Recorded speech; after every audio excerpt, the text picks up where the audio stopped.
Karong buntaga mga kapuso atong pakisayran ang istorya ni usa ka batan-ong prosthetics artist gikan sa Lapu-Lapu City. Mga pelikula mga kapuso siya ang nag-makeup karon sa lain-lain nga mga eksena labi na ning pangpanghadlok kasagaran gyud mao ni iyang forte. Atong ililahon karong buntaga mga kapuso si Sheila Cotinggoy. Mayong buntag Sheila, welcome sa GMA Regional TV Live. Kumusta imong adlaw karon?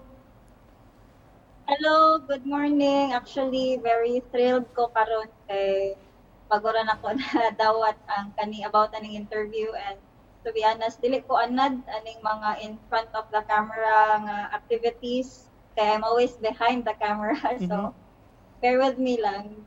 Salamat si sa pag-uban kanamo. Kumusta man imong kabuntagon? Okay ra, normal kanang morning para sa mga napriso sa balay kay naglikay sa virus. Atong magbalik lantaw taning imong interest, ang imong gikahiligan nga prosthetics makeup. Giunsa man nimo pagkasulod ani si nganong nainteresado man kaini? So as kanang pagbata pa nako, kanang nagi daghan makeup ako mama kay hobby sad niya si pagwapa. Ana mo ginatong mga mama no. Unya ako nga iyang anak kay iya man sa kong pasagdan kung manghilabot ko sa iyang mga makeup.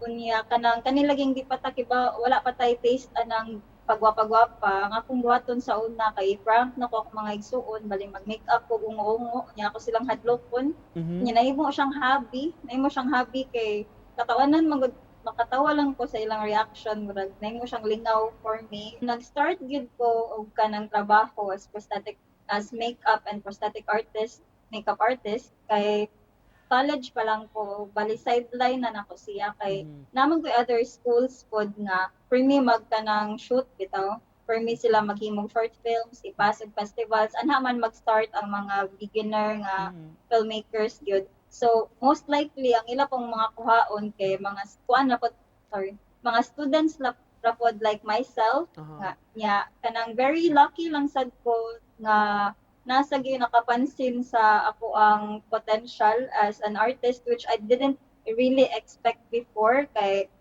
kanang nag-upload lang gud ko sa social media o nya nakita ra sa kanang mga student from other schools nya it was FMA. I'm not sure if kanang kabaw mo about sa ilaha, but film and media arts nana sila sa Cebu kanang all of focus gina sa filming.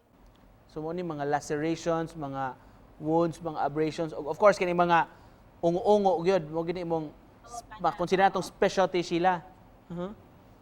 O kana lingaw sad gyud siya for me kay as I said pagbata pa lang mo na akong pinakaganahan buhaton. Ngano mang ma-sensor tungod sa ka-bloody, ka-gory na gid niya? O kay realistic man ang mga samad niya gina-zoom kay mao gyud akong gi-focus kay anha man akong field balik i-advertise na pud nako ang kanang field sa filming ba which was prosthetic. Unsay mga materyales man sagad mo ginagamit? So kana as a beginner nag-start gyud ko cotton, tissue, kana lang ingon na unya kuluran lang siya foundation para mo blend sa imong skin. Unya butangan nimo kanang anything red nga murag blood siya. So either lip tint or kanang food coloring. Ya timplahon ra nimo siya with Milo or with syrup ingonana butang nimo kana pagkatong beginner pa ko katong wala pa ko nag-make money out of it pero katong kanang professional na nga production kay dito na ko nakagamit og mga silicone dili man gyud siya dali gamiton kay aside sa mahal gyud kaayo dili siya mapalit bisan asa. Doon na nakuno kay sample nga mapakita sa amo imong natrabaho nga prosthetics makeup? Yes na. Kani akong gibuhat kay usa kanang very basic lang na samad kanang very achievable for beginners. Sa mga interesado siya himong mo contact nimo asa mo kanila pwedeng maka-communicate siya og basig pwede ka makahatag pila may price range ini imong serbisyo. For the price range mag-start tag 1,000 pataas depende gid siya sa kanang inyo ang gusto. Sa kanang mga interested naa ra gyud akong Instagram maka-message from mo anytime. Sheila_May_ mo na akong Instagram na name. Nasad makita sad ninyo dito tanan ako ang works. Ikan pa atong kanang student pa ko up to katong nag-work na ko. Alright, to close this shit, kung doon na kay buti paambit, ihatag nga mensahe sa atong mga viewers sa rong buntaga. Upload your works in the social media. Kalit na gyud na anay mo message nimo usa ka client, it will start with one, two, managhan gyud na like in my experience. Pero dili gyud tag parehag experience tanan. Pero tuo lang gyud sa imong self, you'll get there.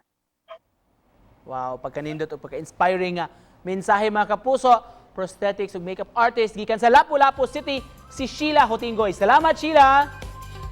Thank you for having me. Thank you!